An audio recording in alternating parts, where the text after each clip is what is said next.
कंठे यस्य विराजते हि गरलं गंगाजलं मस्तके वामांगे गिरिराजराजतनया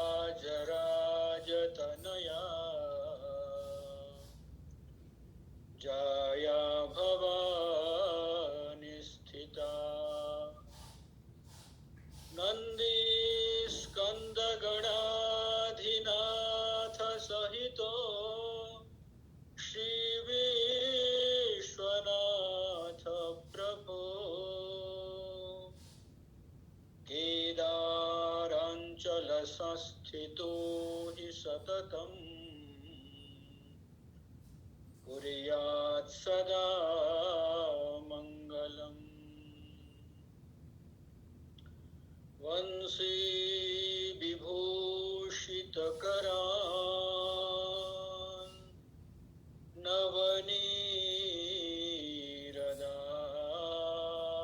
नवनीरदाभात्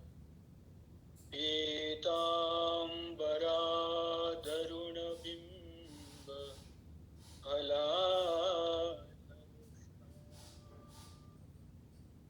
पूर्णेन्दु सुंदर मुखा दरवीन्द्रनेत्रा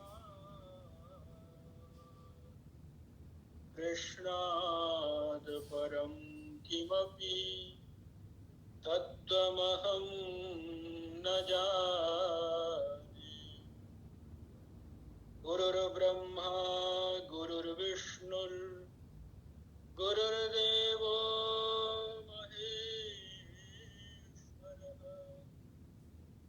गुरुः साक्षात् परं ब्रह्म तस्मै श्री गुरवे नमः। तस्मै श्री गुरवे नमः। दिव्य आत्मस्वरूप परमपिता परमात्मा के अमर संतान परम गुरुदेव स्वामी शिवानंद जी महाराज, सदगुरुदेव स्वामी चिदानंद जी महाराज, उनकी अहेतु की अनुकंपा मंगलमयी प्रेरणा से हम लोग श्रीमद् भागवत महापुराण एकादश स्कंद अवधूत के जो चरित्र है उसके ऊपर मनन कर रहे हैं। आप सब आदरणीय उपस्थिति मातृशक्ति तथा सज्जन वृंद, बहुत ही सौभाग्य की बात है कि इस प्रकार चिंतन करने के लिए हम लोगों को अवसर प्राप्त हुआ है, क्योंकि भागवत कथा तो बहुत लोग सुने होंगे, सुनने पर भी ये चरित्र उसमें आता नहीं है। इसको जस्ट थोड़ा सा यदु और दत्तात्रेय संवाद कह करके आगे चले जाते हैं, चिंतन नहीं होता है। इसलिए बहुत सुअवसर प्राप्त हुआ है, हम लोग मनन चिंतन कर रहे हैं और जिसके माध्यम से श्रवण करके अंतःकरण शुद्ध होगा, पुण्य प्राप्त होगा। सबसे बड़ी चीज है कि व्यक्ति आत्म उपलब्धि कर सकता है, अपने स्वरूप का बोध कर सकता है इसके माध्यम से। अब यहाँ भगवान उद्धव को कहते हैं, देखो भगवान जिस कुल में उत्पन्न हुए थे, यदुकुल, उनके पूर्व पुरुष माने जाते हैं राजा यदु, और बहुत ही पवित्र ब्राह्मण महात्मा भक्त थे, शुद्ध अंतःकरण था, बहुत विनम्र भाव से अवधूत भगवान को प्रश्न कर रहे हैं। आप सब भागवत यदि पढ़ेंगे तो आप लोगों को ज्ञात होगा। भगवान कहते हैं यदुनैवं महाभागो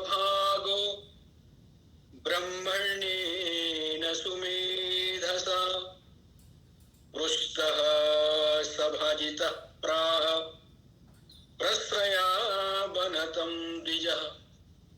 बहुत भक्ति भाव से, श्रद्धा से, नम्रता से प्रश्न करते हैं कि हे महात्मन, आपके अंदर जो आनंद दृष्टिगोचर हो रहा है, जो प्रेम झलक रहा है, इसका कारण आप बतलाइए। तो इन सब चीजों को सुनने के उपरांत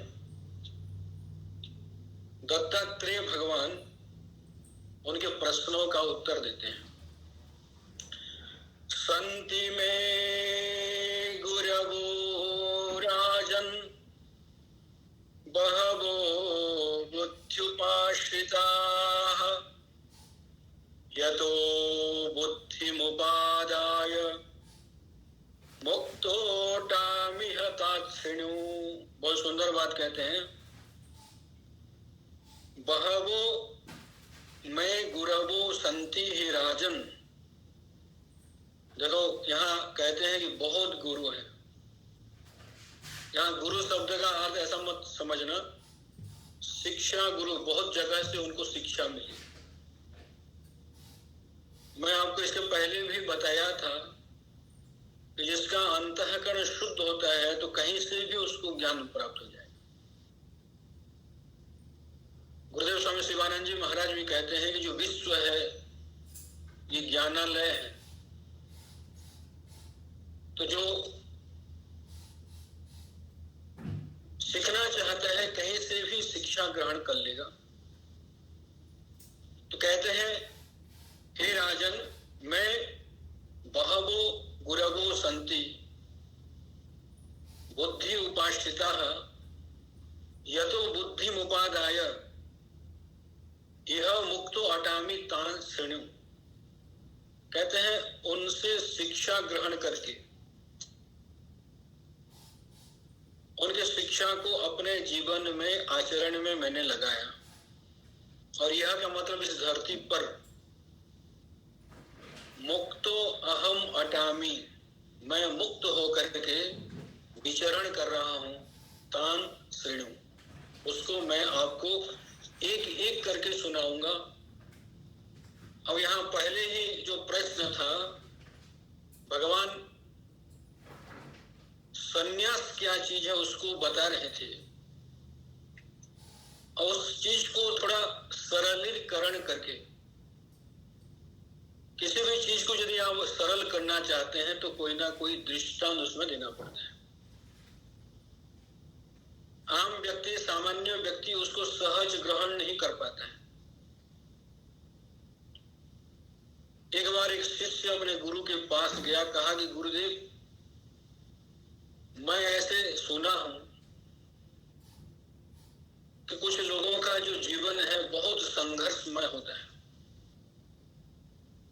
और कुछ लोगों का जीवन जो है ना लीलामय होता है और कुछ लोगों का जीवन उत्सवमय होता है। एक व्यक्ति के लिए ऐसा क्यों? तो गुरु महाराज ने उत्तर दिया, देखो ऐसा है, जो व्यक्ति गुरु नहीं किया है तो उसका जीवन संघर्षमय है। क्यों? क्योंकि वो अपनी बुद्धि लगाता है। जो परमात्मा है, गुरु है, उनको स्वीकार नहीं करता है। अपनी बुद्धि से ही वो सब कुछ करना चाहता है। लेकिन जहां बुद्धि ऑफ हो जाती है, बुद्धि काम नहीं करती है, कितने भी आपकी बुद्धि काम करे वो संकीर्ण ही है, सीमित है। लेकिन भगवान की जो बुद्धि है वो व्यापक है। आप केवल वर्तमान को सामना कर सकते हैं, लेकिन भगवान अतीत, वर्तमान, भविष्य सबसे परे है। तो इसलिए जो व्यक्ति गुरु नहीं किया है उसके लिए तो उसका जीवन बहुत संघर्षपूर्ण है। लेकिन जिसने गुरु बनाए उनके लिए उनका जो जीवन है वो लीला पूर्ण हो जाता है। कैसे? क्योंकि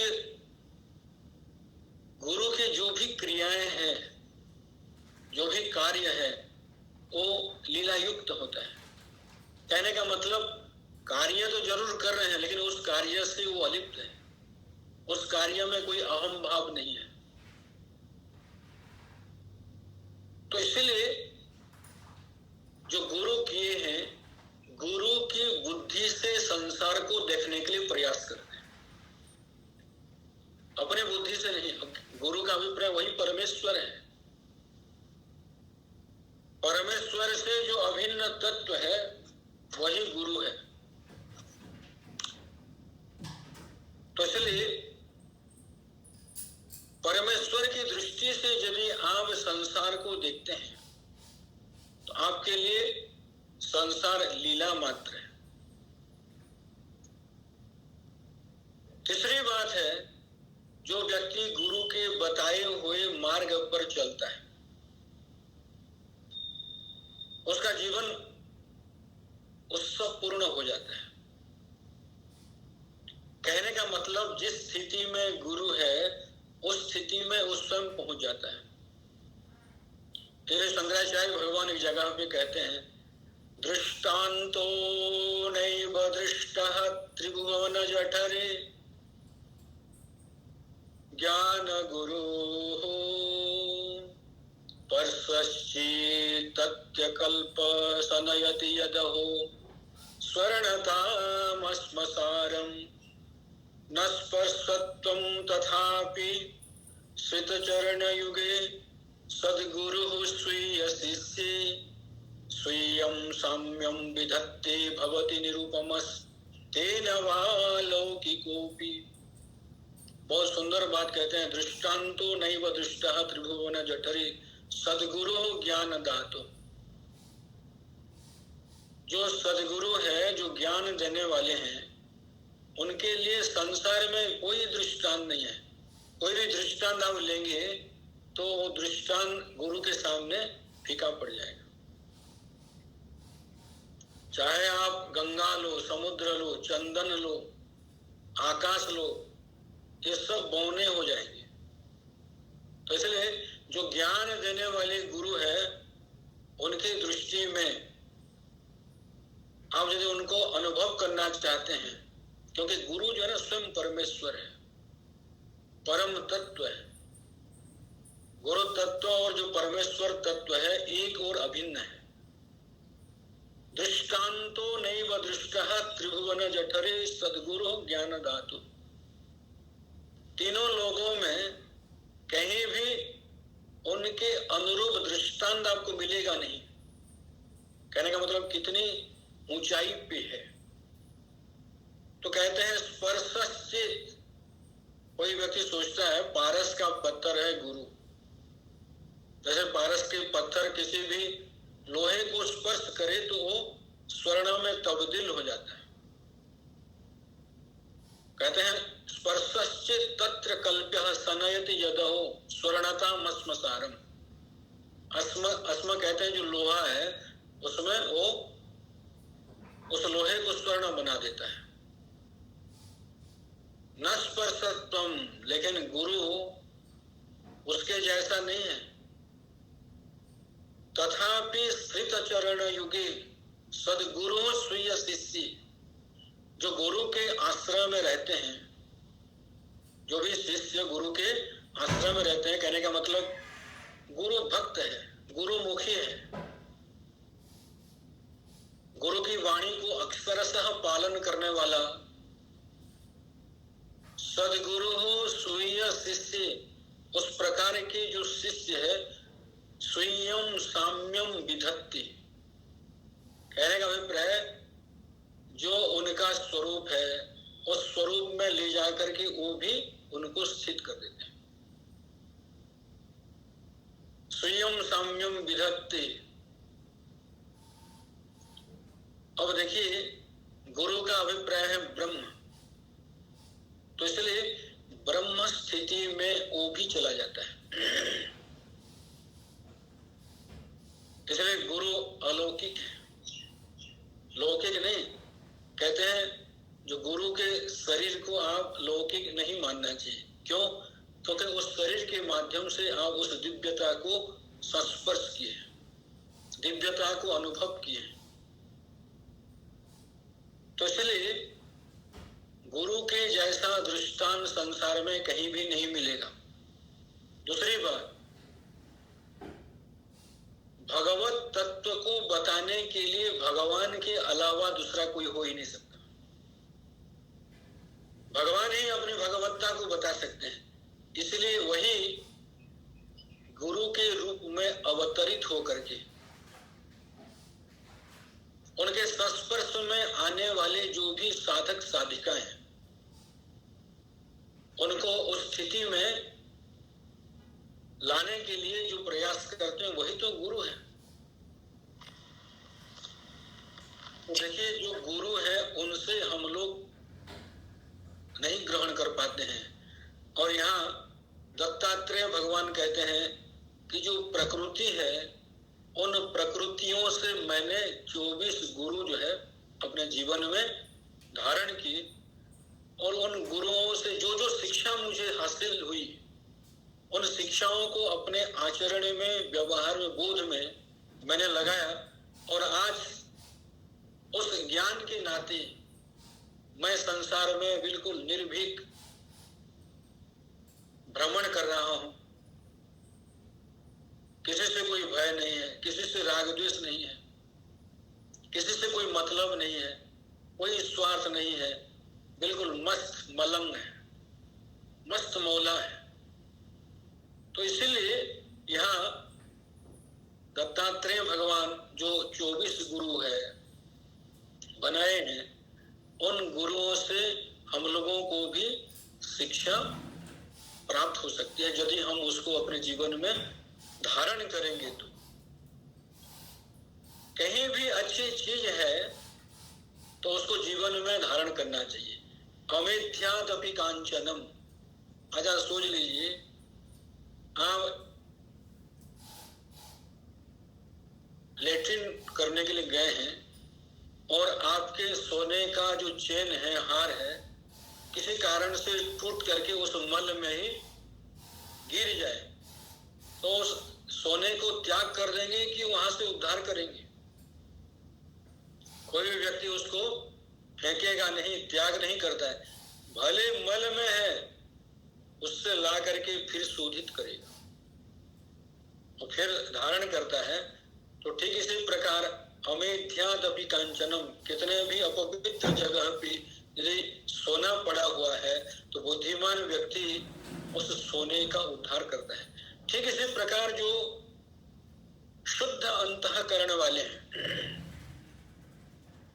देखिए एक चीज शंकराचार्य भगवान बताते हैं, नोत्पद्यते बिना ज्ञानम विचारेण अन्य साधने यथा पदार्थ भानम ही प्रकाशेन बिना क्वचित। कितनी सुंदर बात जो है शंकराचार्य भगवान बता रहे हैं।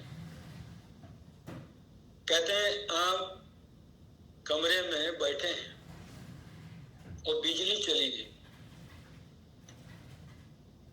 और घर के अंदर कई प्रकार की चीजें उसमें पड़ी हुई है। एक चीज आपको चाहिए, तो उस चीज को प्राप्त करने के लिए आपको क्या करना पड़ेगा? विचार। सबसे बड़ा जो साधन है वो विचार है। विचार का अभिप्राय होता है ज्ञान, ज्ञान का अभिप्राय होता है प्रकाश। अब उस कमरे में यदि प्रकाश हो जाए तो उस चीज को यथा पदार्थ भानम में प्रकाशेन बिना क्वचित, बिना प्रकाश से उस वस्तु को आप ग्रहण नहीं कर पाएंगे, जान नहीं पाएंगे। तो ठीक इसी प्रकार जब तक आप विचार नहीं करेंगे, देखो संसार में व्यक्ति दुखी, परेशान, पीड़ित, संतप्त, क्लेशित क्यों रहता है? क्योंकि वो विचार नहीं करता है। और जो व्यक्ति विचारमान होता है उसके लिए कोई परेशानी नहीं है। जो विचारवान है उसको कोई परेशानी नहीं है। शास्त्र में आया है पुत्र इति दारा इति पुष्यान् मूर्खो जनान् वृते अंधे तमसिमात्मानं पोष्यति न वावैति। कितनी सुंदर बात कहते हैं।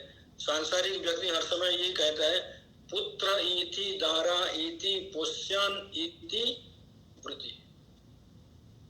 मैं बच्चों का पालन पोषण करूंगा, पत्नी की पालन पोषण करूंगा। कौन कहता है? मूर्खो जनान मृते। मूर्ख व्यक्ति, अज्ञानी व्यक्ति ढिंडोरा पीट करके संसार में कहता है मैं तो पुत्रों के पालन पोषण करूंगा, पत्नी के पालन पोषण करूंगा, ये है वो है वो है। अंधे तमसी निमज्जन आत्मा पुष्य इति न अवैति। अंधकार में पड़ा हुआ, अज्ञान अंधकार में जो स्थित है आपके स्वयं की जो आत्मा, उसका पालन पोषण करना है, इसके बारे में उसको कोई बोध नहीं है, कोई विचार नहीं करता है कि पता नहीं अनंत जन्म गुजर चुके हैं। कई बार देवता भी, इंद्र भी बने होंगे, कई बार कीड़े मकोड़े बने होंगे, मनुष्य भी बने होंगे, पेड़ पौधे भी बने होंगे, क्या पता कि पत्थर बन करके भी लंबे समय रहे होंगे, लेकिन अब तक मेरा उद्धार नहीं हुआ है। अंधे तमसी निमज्जन आत्मा पोष्य। घना अंधकार में पड़ा हुआ जो आत्मा है, मैं कौन हूं इसका विवेक नहीं कर पाया। मेरा स्वरूप क्या है, मेरी असलियत क्या है, मैं किस स्थिति में हूं, और गुरु जिस स्थिति में है उस स्थिति में मुझे भी पहुंचना है। गुरु जो राह दिखा रहे हैं उस राह से मुझे भी चलना है, मुझे बहुत आगे जाना है, उस स्थिति में पहुंचना है। इस प्रकार अंधे तमसी निमज्जन आत्मा पोष्य, कहने का मतलब आत्मा का उद्धार करना है। अंधकार में पड़ा हुआ है, उसके बारे में कोई खबर नहीं है, कोई सोच नहीं है, कोई विचार नहीं है। तो इसलिए दत्तात्रेय भगवान कहते हैं, मैंने 24 गुरु बनाए और 24 गुरुओं से मुझे जो जो प्राप्त हुआ मैं आपको एक एक करके बताऊंगा, और उसको यदि आप अपने जीवन में धारण करते हैं तो स्वाभाविक आपका आत्मकल्याण होगा। तो 2 श्लोकों के द्वारा वो 24 गुरुओं का वर्णन करते हैं, और मैं आपको एक सरल विधि से बताऊंगा जिससे आपको 24 गुरु आपको याद हो जाएंगे। किसी भी चीज को जानने के लिए ना गुरु की आवश्यकता पड़ती है। आप ऐसे याद करो आपको याद नहीं होगा, लेकिन मैं आपको बहुत सरल तरीका बताता हूँ याद करने के लिए। 5 तत्व पृथ्वी जल तेज वायु आकाश, सूर्य चंद्रमा और समुद्र, कितने हुए? 8। 5 विषयों से फंसने वाले 5 प्राणी, कुरंग मातंग पतंग मीना भृंगा, हरिण हाथी कुरंग मातंग पतंग पतंगा मछली और भौरा, शब्द स्पर्श रूप रस गंध, 5 विषयों में ये 5 फंसते हैं। तो ये 5 हो गए, उसमें कबूतर, अजगर और मधु को चुराने वाला, कितने हो गए? 8 8 16 हो गए। और बेश्या, कुमारी कन्या, बालक और कुरर पक्षी, 16 और 4 20 हो गए। बाण बनाने वाला, सर्प, मकड़ी और भृंगी कीट, 4 24 हो गए। तो याद करने के लिए बहुत सरल है। 5 भूत, सूर्य चंद्रमा और समुद्र 8 हो गए। 5 विषयों में फंसने वाले 5 और उसमें कबूतर, अजगर, मधु चुराने वाला 16 हो गए। बेस्या, कुमारी कन्या, बालक, कुरर पक्षी 20 हो गए। बाण बनाने वाला, सर्प, मकड़ी और भृंगी कीट 24। 2 श्लोकों में उसी को बताया है। दोनों श्लोकों से उसको बताए हैं। तो कहते हैं एते में गुरवो राजन चतुर्विंशतिराश्रिताः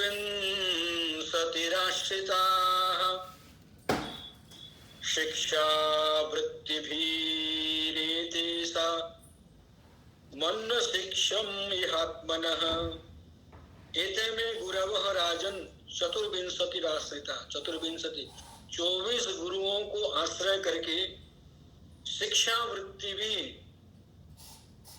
उन्हीं से शिक्षा, एतेषाम अन्य शिक्षम, मैंने शिक्षा ग्रहण की। देखो कितने सुंदर बात करते हैं कि इन 24 से मैंने शिक्षा ग्रहण की। अब थोड़ा विचार करके देखिए, जो पेड़ को आप गुरु बनाएंगे, समुद्र को गुरु बनाएंगे, पृथ्वी को गुरु बनाएंगे और जीवंत गुरु आप बनाएंगे, क्योंकि जो जीवंत गुरु होते हैं कभी आपको डांटेंगे भी, कभी आपसे नाराज हो जाएंगे, कभी आपसे बात नहीं करेंगे। तो कई बार आपको लगेगा ये गुरु है या क्या चीज है। लेकिन उनके फटकार में, डांट में, नाराजगी में, मौन में, उसके माध्यम से आपको वो परिमार्जित करना चाहते हैं, आपको शिक्षा देना चाहते हैं। लेकिन अज्ञानी व्यक्ति उसको ग्रहण नहीं कर पाता है। तो इसलिए जो प्रकट गुरु होते हैं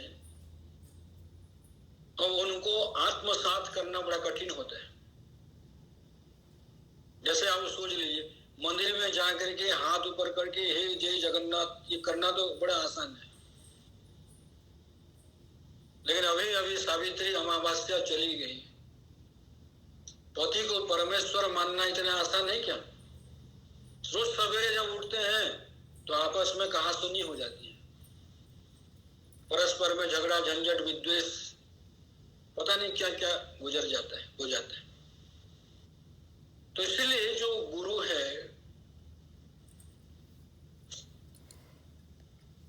उनकी आज्ञाओं को पालन करना, अनुकरण करना, शिरोधार्य करना बहुत आवश्यक है। स्वामी शिवानंद जी महाराज, गुरुदेव स्वामी चिदानंद जी महाराज जो भी किए हैं वो सब लीला है। जो भी लिखे हैं संसार के कल्याण के लिए लिखे हैं। अनंत शास्त्रों में से जो हम लोगों के लिए उपयोगी है, उन सब चीजों को बताने के लिए वो प्रयास किए। लेकिन हर चीजों को आप ग्रहण नहीं कर सकते। बहुत सारी चीज हम लोगों को समझ में नहीं आती है, लेकिन जो समझ में आए उसको पकड़ करके आगे बढ़ने के लिए प्रयास करो, तो स्वाभाविक आप आगे चले जाए। और आपके पास जब सामर्थ्य बढ़ता जाएगा, समय आने पर आप सबसे श्रेष्ठ को प्राप्त कर लेंगे। तो इसलिए यहां सबसे पहले यतो यत् अनुशिक्ष्यामि यथा वा नाहुसात्मजः तत्तथा पुरुष व्याघ्र निबोध कथयामि ते। यतो यत् अनुशिक्ष्यामि, जहां जहां से मैंने जो जो शिक्षा ग्रहण की, यथा वा नाहुसात्मज, हे ययाति नंदन, नहुस के पुत्र यदु, तत्तथा निबोध कथयामि ते, मैं तुमको कहूंगा और आप ध्यान से उसको ग्रहण करो। तो सबसे पहले जो 5 भूत है, पृथ्वी, जल, तेज, वायु, आकाश, जो 24 गुरुओं में सबसे पहला जो गुरु है वो क्या है? पृथ्वी। तो एक चीज मैं आपको यहाँ बताना चाहूंगा, जो महापुरुष लोग कहते हैं कि पृथ्वी जो है ना सबका आधार है, जड़ चेतन का आधार है। इसमें हिमालय पर्वत है, समुद्र है, नदी है, नाले है, पेड़ पौधे है, लता गुल्म है, खेती खलिहान है, पुरुष है, पशु पक्षी है, सब चीजों को धारण करने वाली है पृथ्वी। देखो पृथ्वी सबके आधार है। अब ये जो आधार है, देखो इसको समझने के लिए थोड़ा हम लोगों को वेदांत में प्रवेश करना पड़ेगा। वेदांत जब आपको समझ में आएगा तो कैसे ये सबका अधिष्ठान हो सकता है। कहने का मतलब पृथ्वी सबका अधिष्ठान है, आपको क्या मिलेगा उसे? ठीक है, सबका अधिष्ठान है। थोड़ा ध्यान रखिए, आधार और अधिष्ठान में थोड़ा सा फर्क होता है। जैसे किसी पात्र में आप जल रखते हैं तो उस जल का आधार जो है ना पात्र है। अब ध्यान दीजिएगा, ऐसे आजकल आप लोग खूब वेदांत पढ़ रहे हैं। जल भी दृश्य है और पात्र भी दृश्य है। जल जागृत अवस्था के है और जो पात्र है वो भी जागृत अवस्था के है। पात्र में आप जल रखते रखते पात्र गल जाएगा, नष्ट होगा। चाहे आप मटकी में पानी रखते हैं तो आगे चल करके मटकी जो है ना नष्ट हो जाती है। तो ठीक इसी प्रकार यहाँ जो आधार और आधेय भाव हो रहा है जल और पात्र का, वेदांत में कहते हैं जो ब्रह्म है, ये सबका आधार का मतलब आधारो अधिकरणम। वेदांत में उसके लिए शब्द प्रयोग करते हैं, वो सबका अधिष्ठान है। जो ब्रह्म है वो सबका अधिष्ठान है। ब्रह्मा में बिना कुछ परिवर्तन हुए, बिना विकार हुए, बिना नष्ट हुए उसमें संसार दिखाई पड़ता है। जैसे आप सोचो, रज्जु में बिना विकार हुए उसमें सर्प प्रतीत होता है। रज्जु नष्ट नहीं होता है, रज्जु विकारी नहीं होता है, रज्जु के कुछ अंश नष्ट नहीं होते हैं, लेकिन उस रज्जु में सर्प दिखाई पड़ता है। ठीक इसी प्रकार जगत भ्रमस्य सर्वस्य यद अधिष्ठानम ईरितम त्रयंतेषु तदत्र स्यात् ब्रह्म शब्द विवक्षितम। पंचदशी में ये बात आई है, जगत भ्रमस्य सर्वस्य यद अधिष्ठानम ईरितम। संपूर्ण जगत, जगत क्या है? सत्य नहीं है। जैसे स्वप्न जगत आप देखते हैं तो बाद में बाधित हो जाता है, ठीक इसी प्रकार जागृत की जो जगत है, जब आपको ज्ञान होगा तो ये भी बाधित हो जाएगा, स्वप्न सा आपको महसूस होगा।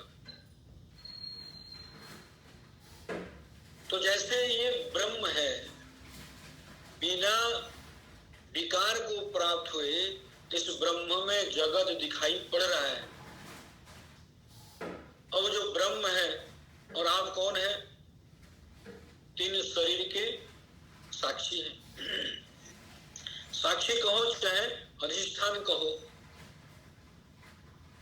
अधिष्ठानतया देह द्वय अवच्छिन्न,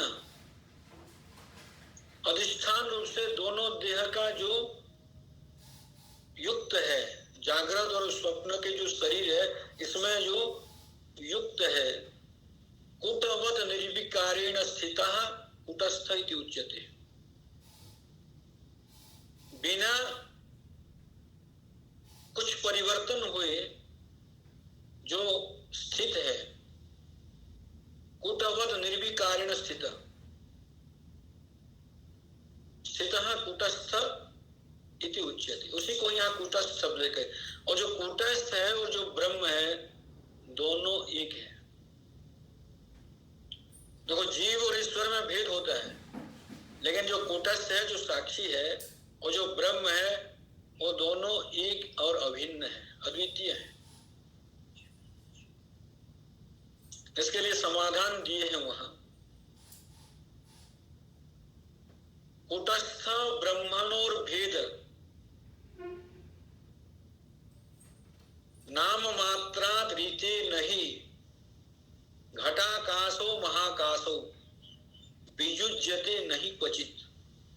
दृष्टांत को पहले आप देखिए, घटाकाश और महाकाश। आप घड़ा बना लिए और उधर महाकाश है।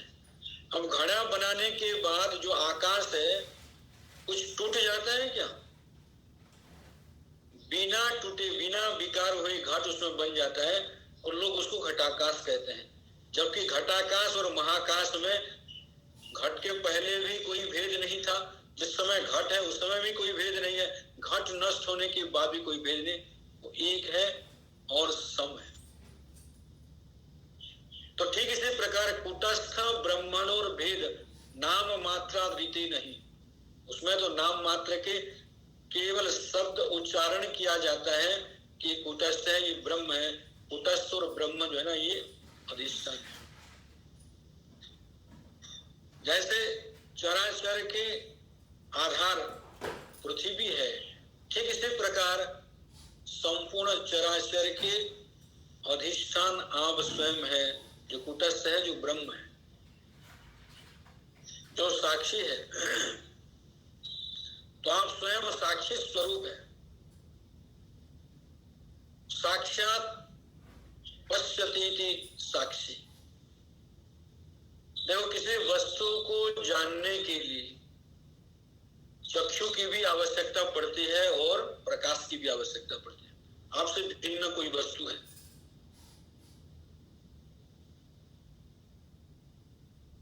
लेकिन अपने आप को जानने के लिए ना प्रकाश की आवश्यकता पड़ती है ना चक्षु की आवश्यकता पड़ती है।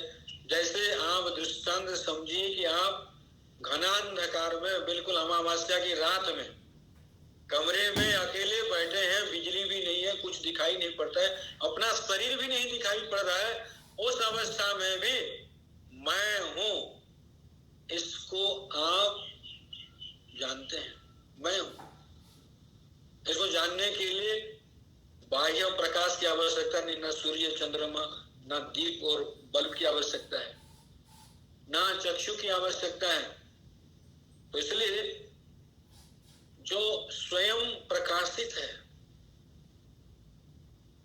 उस स्वयं प्रकाश तत्व में संसार दिखाई पड़ रहा है। तो थोड़ा विचार करके देखिए, किसी वस्तु को जब आप जानते हैं तो जानने के लिए शरीर जानता है कि कौन जानता है? शरीर तो जड़ है, शरीर जानेगा नहीं, बुद्धि जानती है। सोता कौन है? बुद्धि सोती है। जागती कौन है? बुद्धि जागती है, अंतःकरण। लेकिन गलत फहमी से हम लोग आरोप लगाते हैं, अरे मैं जग गया, मैं सो गया। अंतःकरण सो जाए उसको भी आप प्रकाशित करते हैं, अंतःकरण जगा हुआ है उसको भी आप प्रकाशित करते हैं। तो सोने और जागने से दोनों से भिन्न है साक्षी। देखो वहां जागना और सोना एक भाव है, दूसरा सा अभाव है। सोना जो ना अभाव है, जागृत अवस्था में सब भाव है। भावाभाव के जो साक्षी है आप स्वयं है। जागृत को भी आप जानते हैं, सुषुप्ति को भी आप जानते हैं, स्वप्न को भी आप जानते हैं। जो स्वप्न के शरीर है वो जागृत के शरीर नहीं है, जो जागृत के शरीर है वो स्वप्न के शरीर नहीं है। और जागृत और स्वप्न के शरीर का अभाव होता है सुषुप्ति में। अंतःकरण होगा तब जाकर के जगत दिखाई पड़ता है। अंतःकरण यदि अज्ञान में लीन हो जाए तो जगत का भान नहीं होता है। लेकिन उस समय भी आप रहते हैं, नहीं तो उस अज्ञान को, उस अभाव को आप कैसे कहते हैं? तो इसीलिए साक्षी, देखो साक्ष्य पदार्थ है, इसीलिए हम लोग उसको साक्षी कहते हैं। यदि साक्ष्य पदार्थ भी नहीं रहेगा तो केवल चेतन उसको कहते हैं, शुद्ध चेतन। तो इसलिए जो शुद्ध चेतन है वो अखंड और अद्वितीय है।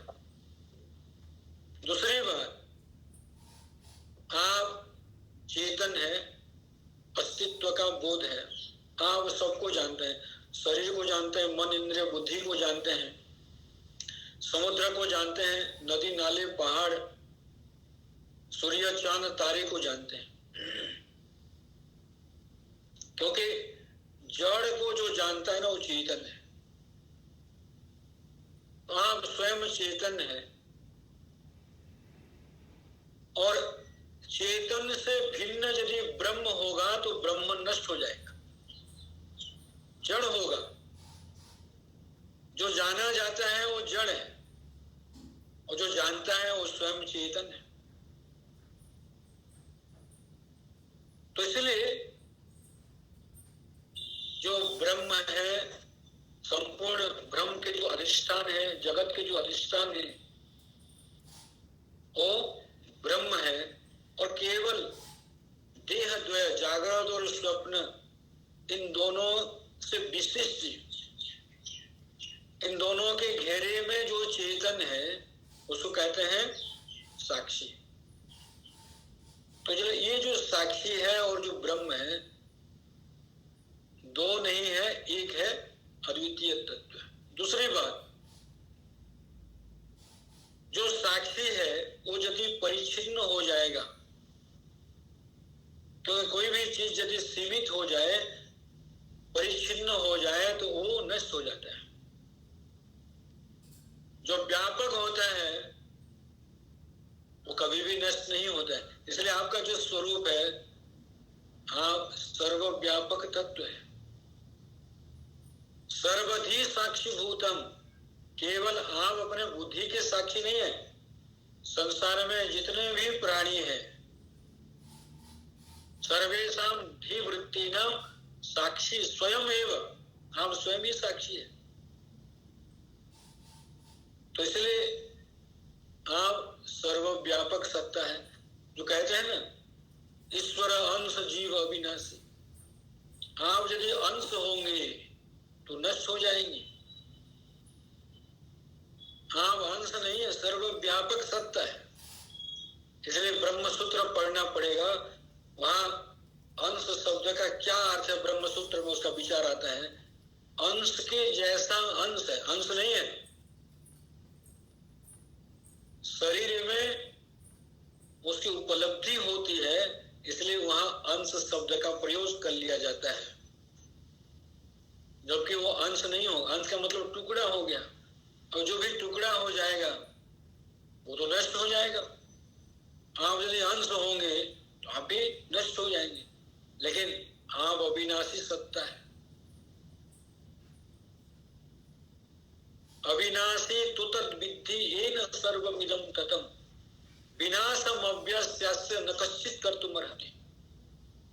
भगवान गीता में अर्जुन को कहते हैं, अविनाशी तु तद्विद्धि येन सर्वमिदं जगत्। आप उसको अविनाशी जानो।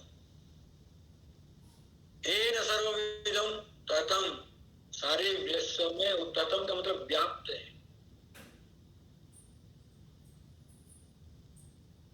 अव्ययस्य अस्य विनाश न कश्चित कर्तुम अर्हति।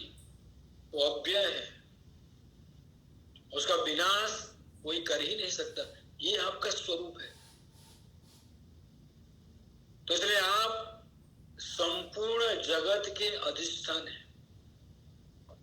जैसे आप सोचो, आप स्वप्न देखते हैं। जब आप स्वप्न देखेंगे तो विचित्र स्वप्न देखते हैं। अब वहां हिमालय पर्वत भी देख सकते हैं, समुद्र भी देख सकते हैं, आकाश में उड़ने वाले पक्षी भी देख सकते हैं, पशु भी देख सकते हैं, मनुष्य भी देख सकते हैं। कहने का मतलब आप अंडज, स्वेदज, उद्भिज, जरायुज सब प्रकार के प्राणियों को स्वप्न में देखते हैं।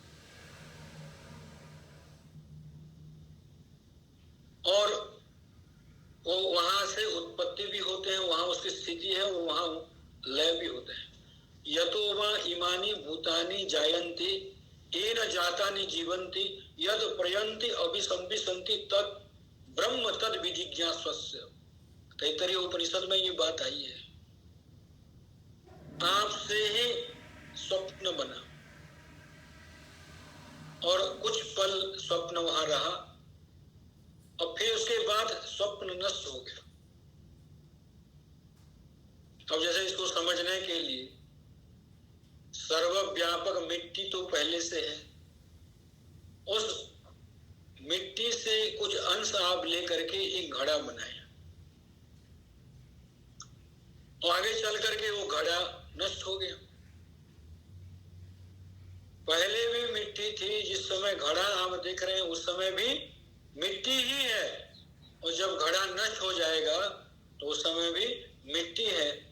तो इसलिए मिट्टी जो है ना वो स्वरूप है। तो ठीक इसी प्रकार स्वप्न में आपका जो स्वरूप है वहां बिना विकार हुए, बिना परिवर्तन हुए, बिना कुछ हानि हुए स्वप्न बन जाता है। स्वप्न उसमें स्थित रहता है, वो आगे चल करके स्वप्न नष्ट हो जाता है और आपका कुछ आता जाता नहीं है, केवल दिखाई मात्र पड़ता है। और बाद में आप कहते हैं कि यार फालतू चीज है। तो इसीलिए यहाँ सबसे पहले दत्तात्रेय भगवान राजा यदु को कहते हैं पृथ्वी से शिक्षा ली। अब यहाँ पृथ्वी सबके आधार है, तो इस आधार को आप वेदांत में घटाएंगे तो आधार नहीं कहते हैं वेदांत में। वेदांत में शब्द प्रयोग किया जाता है अधिष्ठान। आधार तो नष्ट हो जाएगा लेकिन अधिष्ठान नष्ट नहीं होता है। कूटवत निर्विकारेण स्थिता कूटस्थ इति उच्यते। कूटवत, कूट कहते हैं जैसे कोई सोनार होता है ना, बहुत सारे आभूषण बनाने के लिए उसके पास एक आयरन होता है, आयरन, जिसमें वो उसमें पिटाई करता है, कुटाई करता है, उसमें तोड़ता है, सब कुछ करता है। अनेक प्रकार के आभूषण बनाएगा, 20 साल तक बनाता रहता है, लेकिन वो आयरन ऐसे के वैसे रहता है। अनेक आभूषण उसमें आते जाते हैं। ठीक इसी प्रकार संसार उसमें दिखाई पड़ता है, नष्ट होता है, लेकिन आप जस के तस रहते हैं। आपके स्वरूप जैसे पहले था अभी भी ऐसा है और बाद में भी ऐसा रहेगा, उसमें कोई परिवर्तन नहीं होता। संसार परिवर्तनशील है लेकिन आप स्वयं अपरिवर्तनीय है। संसार विकारी है लेकिन आप अविकारी है। संसार चल रूप है, आप अचल है। तो इसलिए अपने स्वरूप को बोध करने के लिए तो कितने गंभीर बात जो है यहाँ अवधूत भगवान यदु को बताने जा रहे हैं।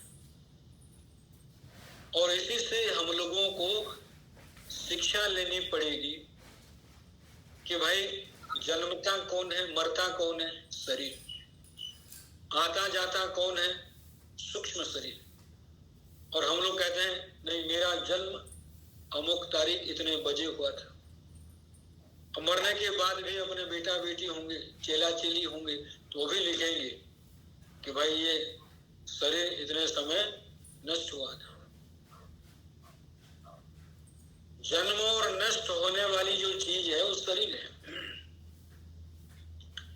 लेकिन आप जन्म मृत्यु से परे हैं। आप कहीं आते जाते नहीं है, जैसे आकाश है, आकाश कहीं आता जाता नहीं है, वो तो अचल है, रूप रहित है। तो इसलिए अपने स्वरूप में प्रतिष्ठित होने के लिए संप्रयास करना चाहिए, अपने स्वरूप में जाने के लिए प्रयास करना चाहिए। तो अवधूत भगवान कहते हैं कि मैंने पृथ्वी से यही शिक्षा ली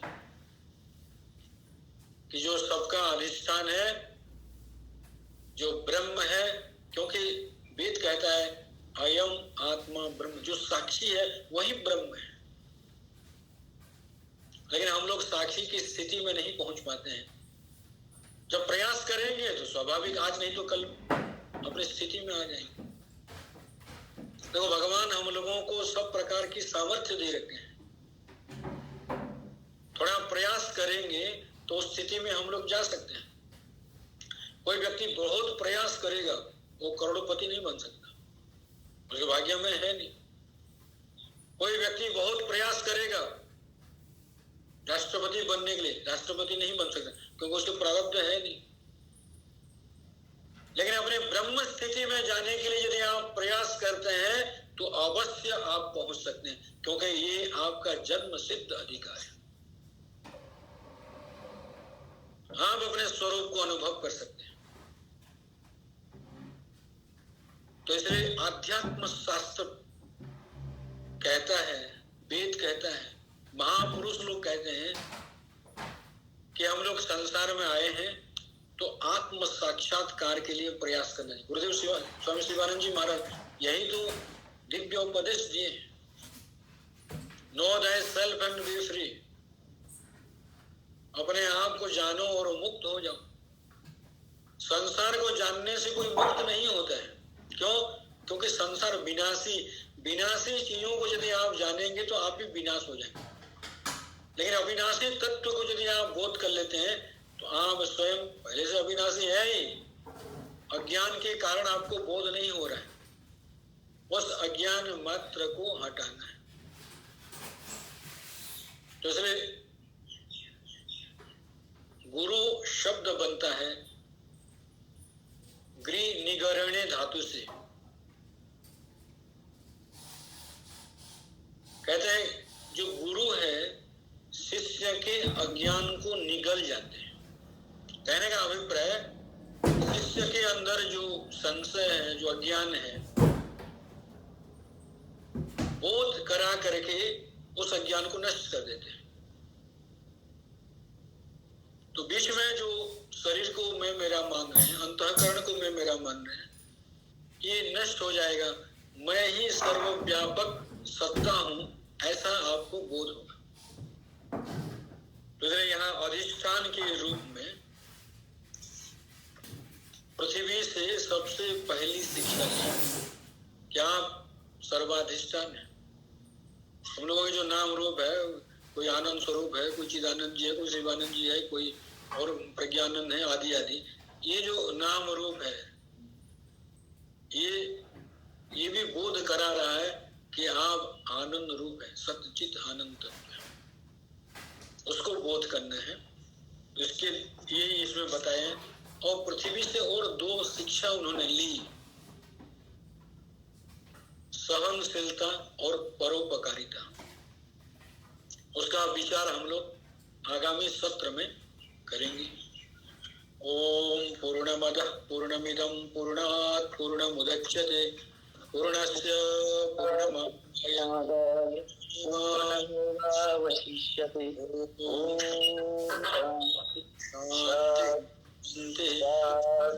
आनंद भगवान की जय। स्वामी शिवानंद जी महाराज की जय। शिवानंद जी महाराज की जय। भगवान की जय भगवान की जय। पार्वती पते हर हर महादेव। ओम नमो नारायण। हरिओम से प्रणाम। मैं स्वामी सत्य